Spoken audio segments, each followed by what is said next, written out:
All right, this is Patrick Rogers, and today we have the privilege to have Eric Degenfelder on the show. And for the past 4 years, Eric has been the CEO of UC Coatings and is currently in transition to his next CEO role. Welcome to the show, Eric. Yeah, thank you. Yeah. And so Eric is a private equity CEO in the specialty, was a private equity CEO in the specialty chemicals and materials markets. He has deep experience in growth strategies, new markets, and new products. Most recently, again, he was the CEO of UC Coatings, which was a $30 million manufacturer of wood coatings and treatments based in Buffalo, New York. Prior to that, he had many roles in large companies, including DuPont, Axalta, and Air Products. He lived with his family in China for 5 years, where he was leading DuPont's $600 million coatings business. So a wealth of knowledge and experience in many executive roles. I can't wait to dig in more and learn how you've been successful. Before we do, man, what's one interesting fact about yourself that not many people know? I played rugby and I was a hooker. And if you ever played rugby, it's kind of a combination of soccer and football. So Yeah. fantastic sport. Yeah, I've never played. I've seen it, and I've said to myself, those are some badass dudes. So the hooker then, what is that position again? What's that position do? Hooker is the guy in the middle of the scrum. He's at the front, and Uh-huh. his goal is to help the team drive ahead and also get control of the ball so that it can be shoveled back to his teammates and they can advance it, passing it, going forward. Gotcha. Gotcha. Okay, awesome. So tell us a little bit more about your journey as CEO and some of the things that you feel have led to your just extreme success in your career. Yeah, so just a couple highlights on UC Coatings. And the time I Yeah. was there Hmm. for the 4 years, I commuted from Philadelphia, where my home is, to Buffalo, New York. I Mm-hmm. had an apartment there. And so oftentimes this happens with private equity CEOs. They don't end up moving their family and everything, but they end up commuting. So Gotcha. that in itself is a challenge. It's not I for bet. everybody. Sure. But for the past 4 years, I've been on the road pretty much every week. Yeah. What's great about that is being face to face with the team to help drive the culture and the growth of the company. So in those 4 years, I increased the company revenue from 14 million to over $30 million. Fantastic. Um, we were on the Buffalo Business Journal fastest growing companies list, which Nice. was great to get some publicity from that. I made 4 acquisitions of small family-owned companies. Hmm. And these are, there's a lot of manufacturing companies out there that are Sure. family-owned, that were started by somebody who had an idea, they built it up, and then a great thing to do when they want to exit is sell it to a private equity owner, because that owner can give a good price and then take the company forward and really drive growth and expansion. I think that private equity gets a bad name sometimes, but in our case, it was really all about growth and improvement. So, when you're in a job like that for a smaller company, it's a very hands-on experience. Hmm. When I came, we had 45 people. When I left, we had about 72 people. Mm. You can get to know all the team members. You Hmm. can chat and kind of Very work up and intimate. down the line. Hmm. Um, but we had COVID in the meantime, so there were a lot of Mm. challenges that I had to bet. do with supply chain, raw material. Um, Even getting people to come work in the plant was difficult sometimes. So the other observation I had, or what I learned along that way, was resilience. You have Mm. to take on the challenges and be a good face to the group and be a true leader, like, along the way. Mm. Yeah. What was some of the biggest learning lessons for you transitioning from the corporate world to PE CEO life?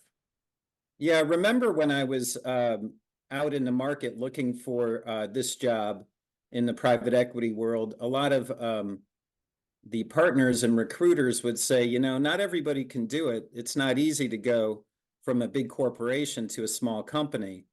And so one lesson is, as I mentioned before, you need to be able to wear multiple hats. So you need to know something about everything Mm, because you are the person at the top figuring a lot of things out. Of course, you can yeah, have your key leadership team help you sure. out, Hmm. but you don't have a legal department. You don't have a big HR department. You don't have all those things that you might find on and rely on in a larger corporation. So, you want to make good decisions, but sometimes you need to make those decisions with like 60% of the information. Interesting. Um, But isn't that what I mean when I think of private equity companies? I think of that you actually do have that support from the private equity, mothership. That's not there it in your. depends. Yeah. Some private equity firms have a heavy operating Mm, support mechanism where they hmm. have like legal resources. They even have people that go help find talent within the private equity firm. In our case, with High Road Capital, who was my owner, we kind of took a intermediate approach. I had a wonderful board, which really helped with strategy, Sure. helped with investment decisions, helped with acquisition Hmm. pipeline, Hmm. but they didn't really dig into the details in terms of how we did IT or how we hired people or our compensation structure. So it depends on which private equity firm you're with. Sure. Some are really hands-on, Hmm. some are not hands-on at all. And Right. I would say that High Road was kind of halfway in between, Okay. Give you a good amount of autonomy, but also help out when probably needed. Um, especially on strategy and acquisitions and investments, Good. big impact things. Yeah, yeah, yeah. The ones that really were going to move the needle. What attracted you to private equity for those CEOs listening to this versus just your standard corporate world? Well, when you've been in an industry for a while and you've had a Hmm. lot of different business leadership roles, you can keep moving up in the corporation, but at some point, maybe there isn't as much potential for advancement within the corporation. It's just a natural thing. I mean, the pyramid gets thinner at the top, right? So for somebody with lots of business experience, lots of industry experience, who knows how to grow businesses, who knows how to craft strategy or potentially turn around a business, Hmm. moving into the private equity world can be, a great alternative for that person. I had had a brush with private equity prior to this job because when I was with DuPont, our business which was the DuPont Coatings business, $5 billion business, got sold to Carlyle Private Equity and Mm, then was set up as an independent company as Axalta Coatings. mm. So I had dealt a lot with the private equity firm in that transition and thought the overall model was pretty cool. But I would call that big time private equity. Yeah, yeah. What I've done with UC Coatings is what you would call mid cap Gotcha. private equity. Yeah, gotcha. And so, when you took over the business, you implemented obviously a new growth strategy with markets and products, new markets and products. Would you mind sharing with us a little bit more about your strategy there? Yeah, absolutely. But there was one other thing I wanted to mention about moving to be CEO. Mm-hmm. I had a mentor who Mm, is the guy who hired me at DuPont way back in 2002. So I talked to him about a couple job opportunities, and I mm-hmm. said, "Well, I have one to be a CEO for this company. It's 15 million." He said, "Take the CEO job. It's Mm, great to be the boss." mm. So that's the other thing. If you like really taking responsibility and driving things, it could be the thing for you. But in terms of UC Coatings and our market growth, uh, when I came to the company, it was really focused on one industry, Yeah. which was the hardwood industry. So this is like oak and maple production. Our customers were mainly sawmills. The industry got hit hard by the China trade war Oh, in yeah. 2019. Right. And so companies weren't exporting wood to China anymore. So that hit our core market by 30% downturn. Wow. Obviously, that pointed out the need to diversify. So I diversified along two ways. One is retail products. So everything UC Coatings was selling was to industrial customers, really B2B type business. But some of our product technology and the market space obviously is for do-it-yourself and contractor products. So I expanded us into like deck stains, deck sealers, products you could use to finish your wood siding. And these go through channels like the big box stores like Home Depot, obviously, but also e-commerce channels, independent paint stores like your Benjamin Moore paint store down the street, and hardware stores as well. So I grew the retail business from 0 to almost half of the company revenue. Wow. Very profitable business, excellent brand building and recognition, with high performance specialized products that people love. So that was the main form of new market growth. The other one was diversifying from hardwoods into softwoods. So if you think about your cabinets, your wood flooring, furniture, that's all hardwoods, but really most of the wood in the US is what we would call softwoods, which is building products. So this is like plywood, lumber, OSB, all the wood that's used for construction. So I also diversified us into the softwood market because softwood is 10 times bigger than the hardwood market. Right. And so a lot more room to grow since we already had a pretty high share in the hardwood market. Yeah.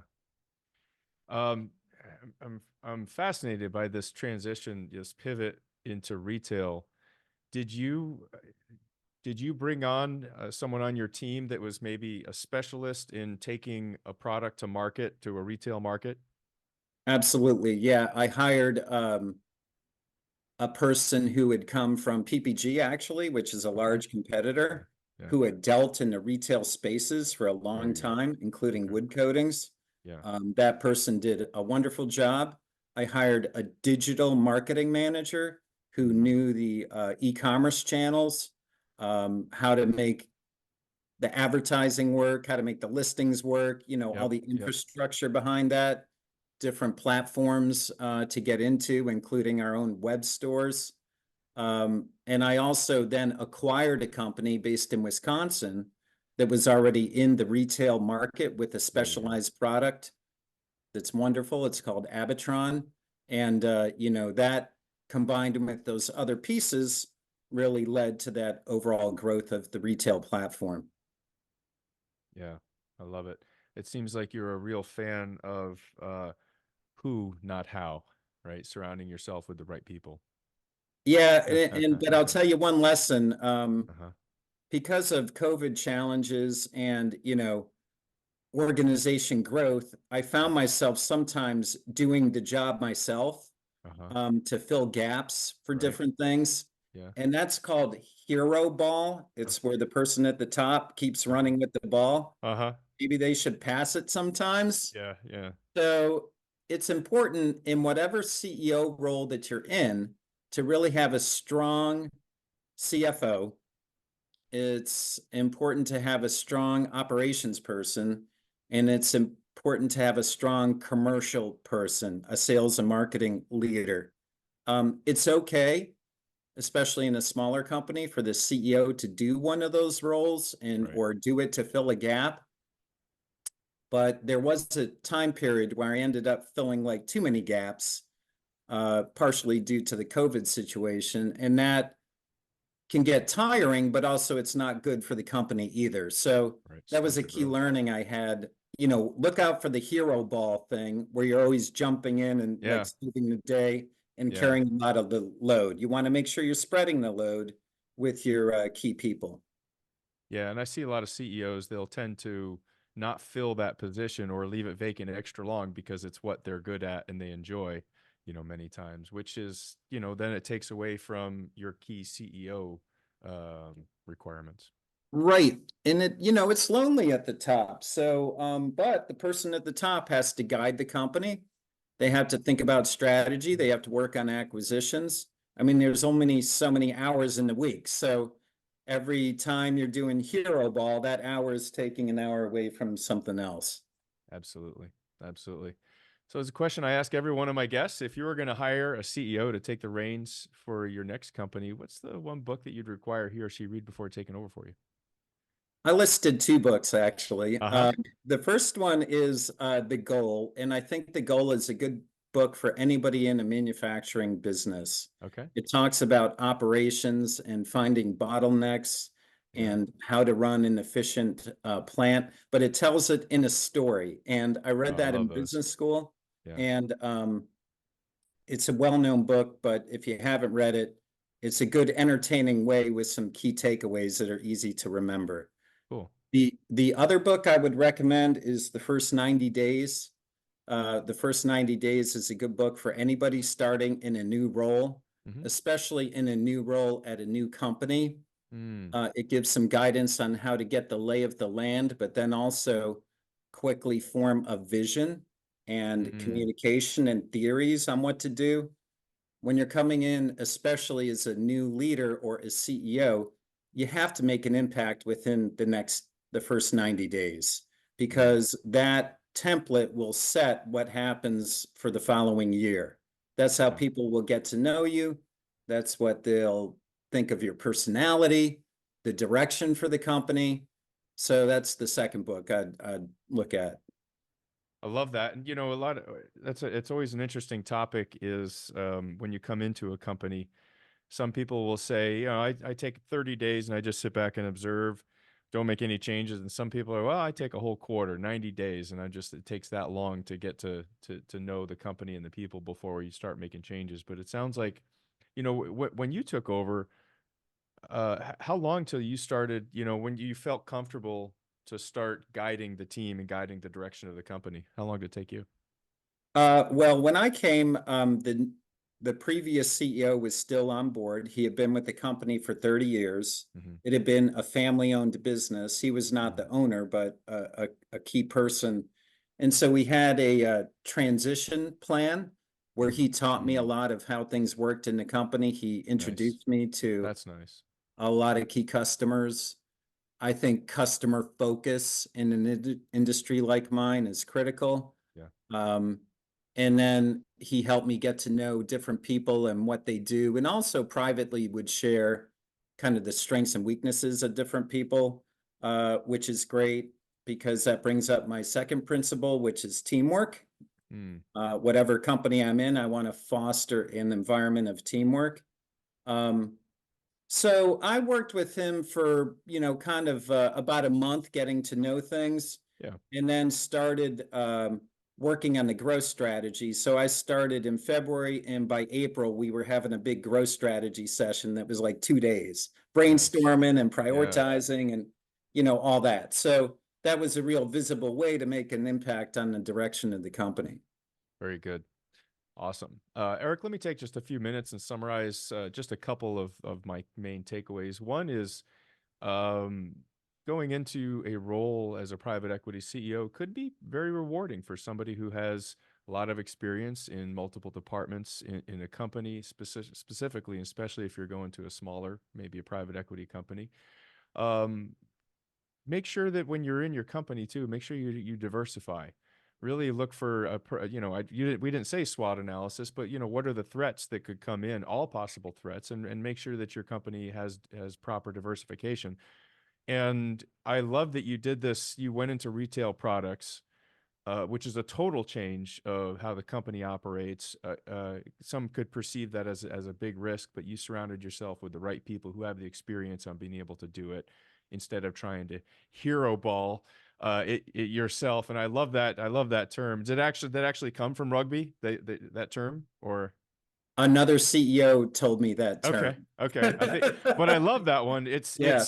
We we have a tendency to do it. We're CEOs, right? If where there's a problem, we fix it, right? And so the most successful CEOs, however, let their people surround themselves with the best people and they solve it.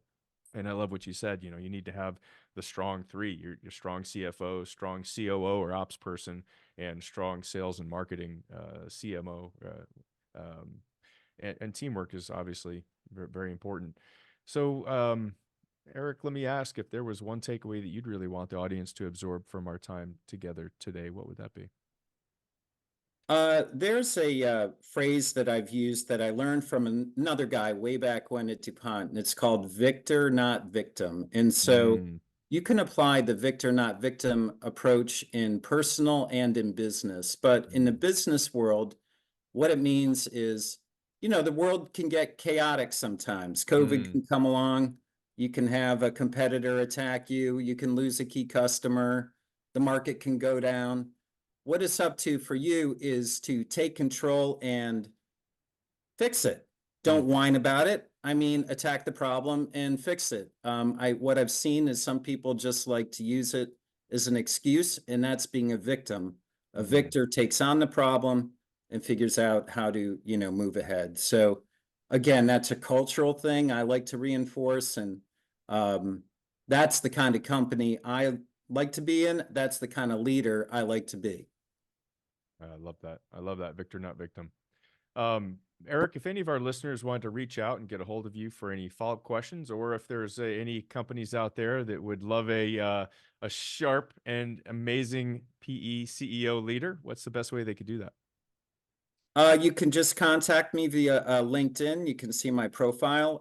There's two Eric Degenfelders. One is my son. He's an Oh, engineer with the Navy. It's oh, not him, it's me. It's Eric Degenfelder Sr. okay. Well, Degenfelder. very good. We'll have to thank him for his service for me. I was prior Navy as well. So, well, great, Eric. Thank you so much for being on the show.